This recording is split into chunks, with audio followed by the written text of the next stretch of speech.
think one of me is enough.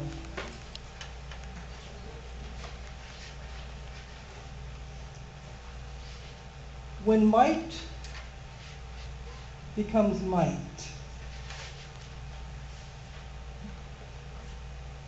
we English people like titles like that. I posted on Facebook yesterday a short video of a young girl who was confined to a wheelchair until the little Mite, and Mite in that sense means small child or being, got a large dog. And the large dog she now hangs on to, and he takes her not only out of her home, but from classroom to classroom at school. And then he lies down and falls asleep when she's in class in everything but English.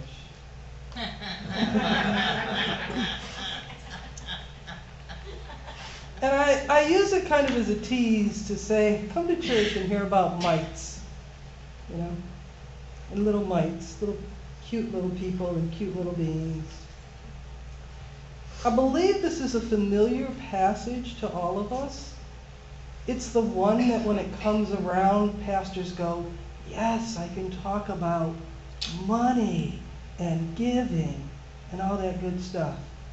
And you know what? We've got better things to talk about than money. We really do. Although I have to say, when Reverend Vertigan was here last week, he wanted to know where our envelopes were that we mailed to everybody for our stewardship campaign each year. And I said, we wouldn't be having any of those envelopes here. We invite people. And he said, how does that work for you? I said, well, here you are. Great. Seems to work for us. I want to give a little bit of context to this passage. It's kind of plucked out, and I want to let you know where it comes from. At this time in the Gospel of Mark, Jesus has been sort of admonishing and going after a little bit, actually probably a lot more than a little bit, the Roman culture and the Roman officials and the Roman state for all the ways they tax people and try to take their money and treat them. So that's a piece of what's happening before that. He's also been going after the scribes and the Pharisees. And it's shortly after this that he will go into the temple and clear out the money changers. That follows this passage in Mark. He's very concerned about the temple tax. And that's what this piece is about. That this widow is paying the temple tax that's required of all good Jews at this time. In terms of chronology, this passage we think takes place about 4 days before Jesus' arrest and crucifixion. So that kind of situates it a little bit for us about what's been happening in Mark's gospel and what's going to be happening in Mark's gospel. So they're sitting here and they're looking at people coming in. And he says, beware of the scribes who walk around in their long robes and like to be greeted with respect everywhere. I don't know if you've noticed, but if you've ever been to a United Church of Christ meeting either here in the state or beyond the state, you won't be able to tell the clergy from the lay people because we don't walk around in long robes, and very few people even wear collars to any of our meetings. I've been in another denomination where there was a clear division. There was a house of laity and a house of clergy. The United Church of Christ, everybody's in the same gathering, being gathered together into the body of Christ. And so you don't have that with us. But anyway, that's what he's kind of admonishing them. He says they want the best seats in the synagogue and places of honor at banquets. And you've all been places where there have been people who are kind of that mindset. He says something really significant in verse 40. They devour widows' houses, and for the sake of appearance, say long prayers. They devour widows' houses. What do you think that means? Once a man's gone, they foreclose on it. Pretty much. We're talking about foreclosure and taking the property back. You know, we're taking your, because there's no means of support. We talked about that before. A widow has no one to support her once she's become widowed. So then Jesus sits down opposite the treasury and watches the crowd putting money in. Many rich people put in large sums.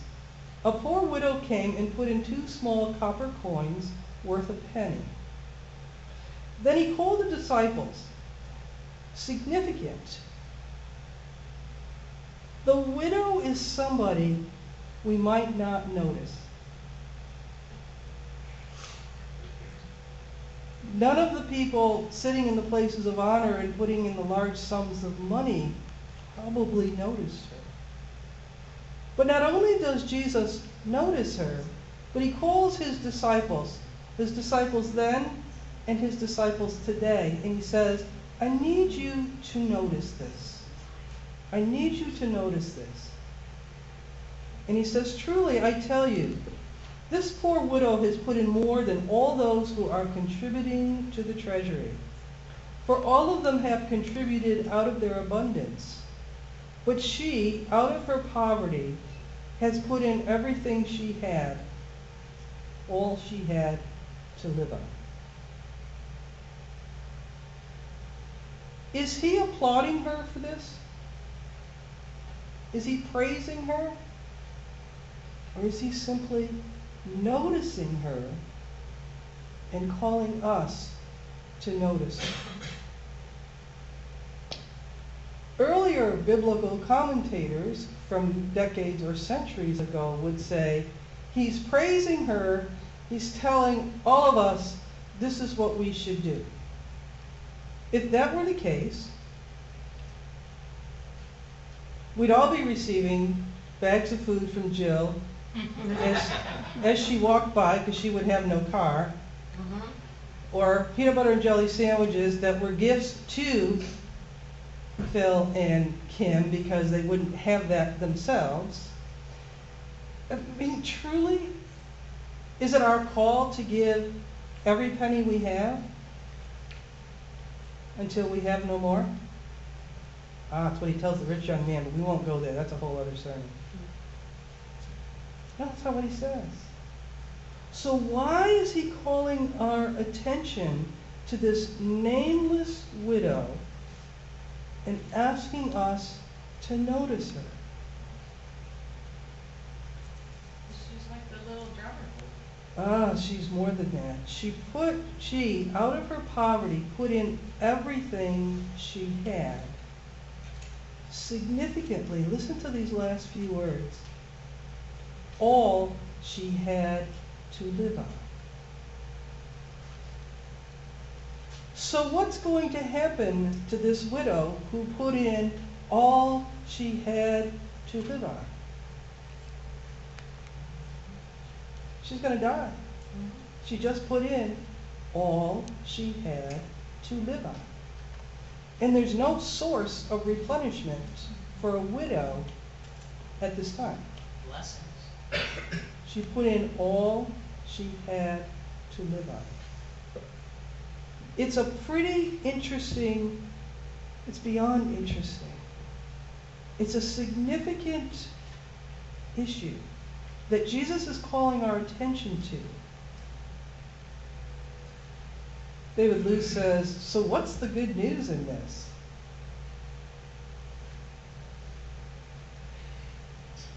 And I think perhaps the answer may be that Jesus' eyes are always on the insignificant ones, the mites, the little ones, those invisible to others. And I think the question becomes, are they invisible to us?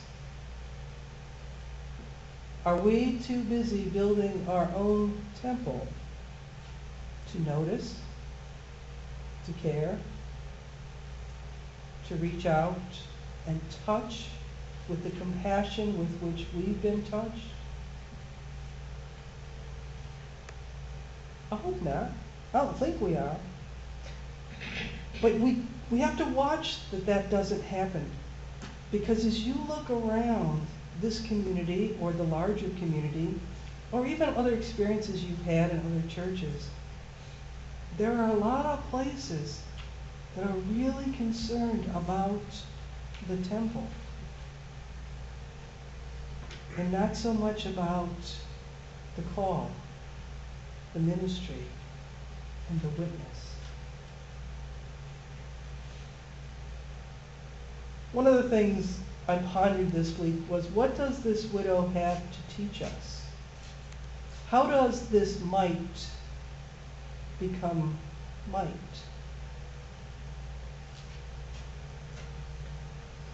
What is the mightiness, if you will, in this lesson?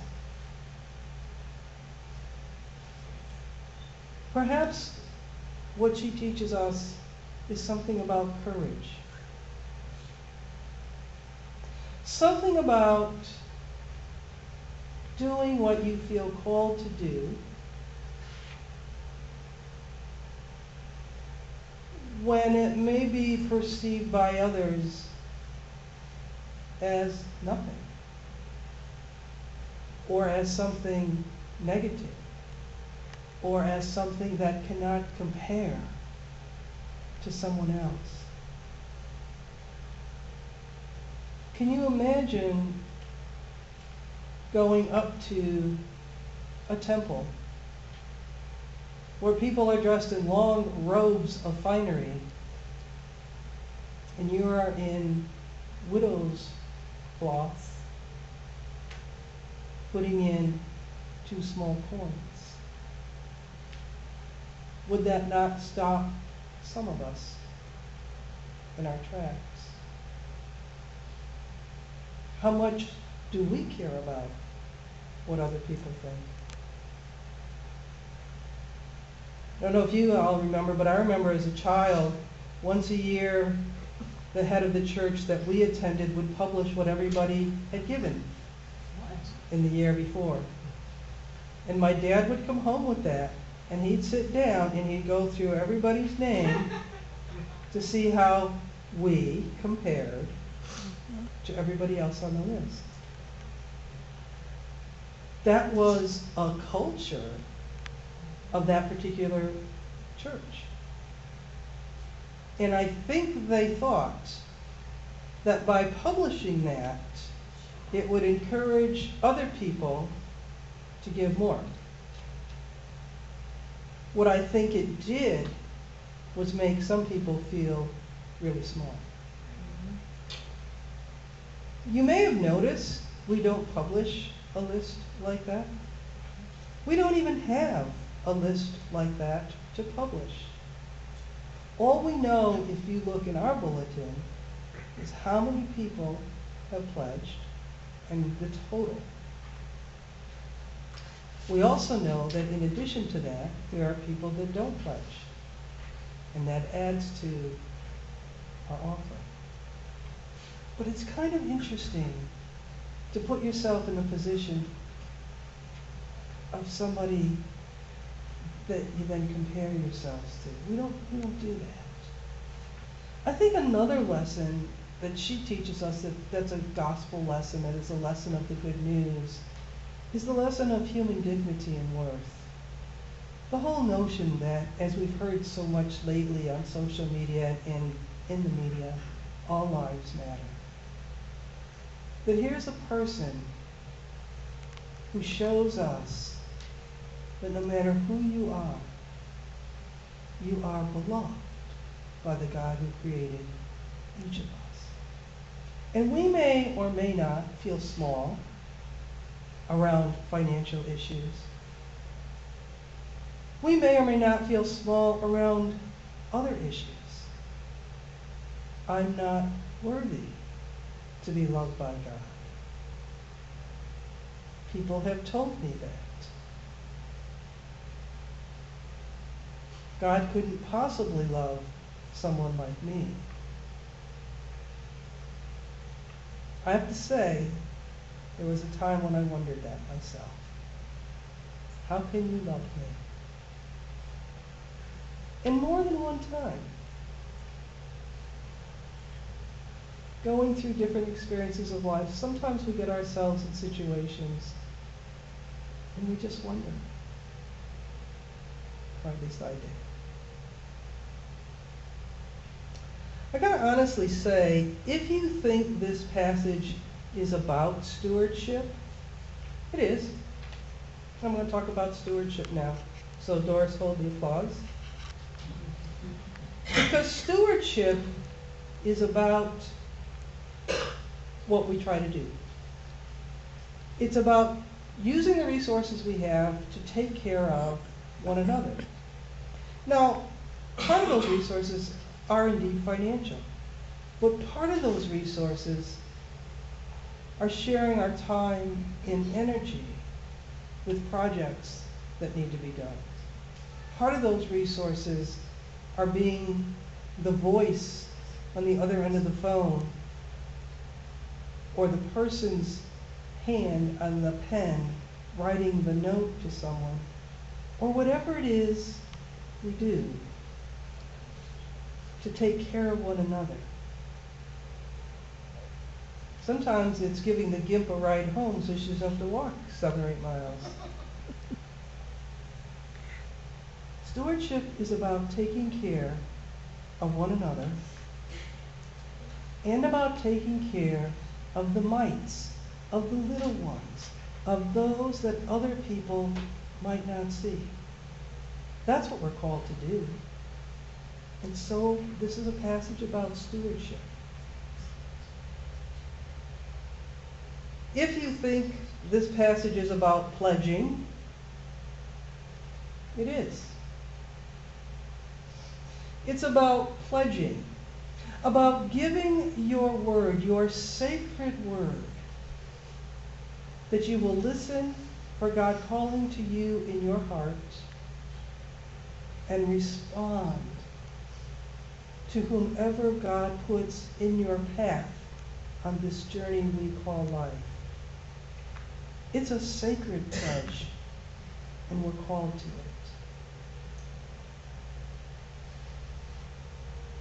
If you think this passage is about your relationship to God, it is. It's about waking up every morning and thanking God for the gift of this day and all it will hold, even though it sometimes holds a bunch of crappy stuff.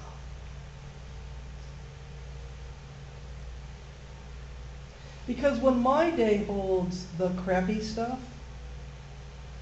and I become a crappy person for a time, I hope that I grow from that I learn from that, and that the next time crappiness falls into my day, I do it a little bit better than I did the last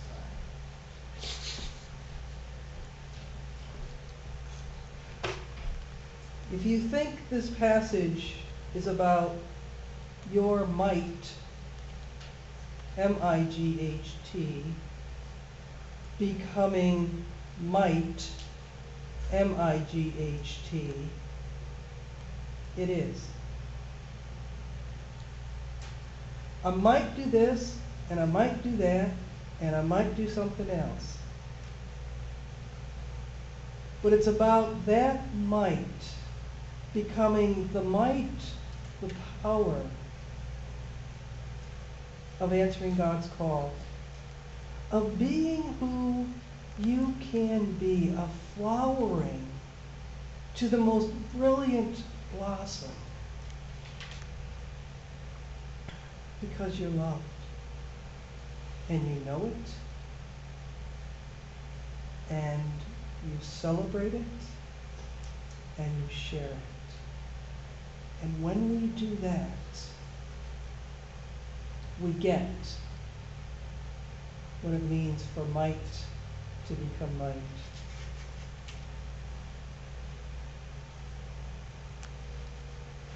There is some concern among biblical commentators today that we're all to notice the injustice of what's being asked of this woman. That we're to notice that sometimes a worshiping community could go off track and have expectations of somebody that they can't possibly meet. In this case, in the first century, was the temple tax. For us, it's probably something else.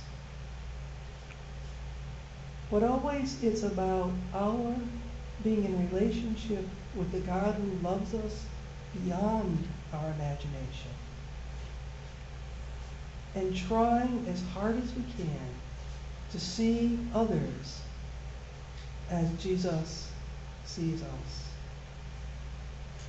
Beautiful blooms in this garden of life that God created. So let us be about stewardship, and let us be about relationship, and let us always be about noticing those no one else notices and caring for them as Jesus draws us to notice and care about what happens to this widow today.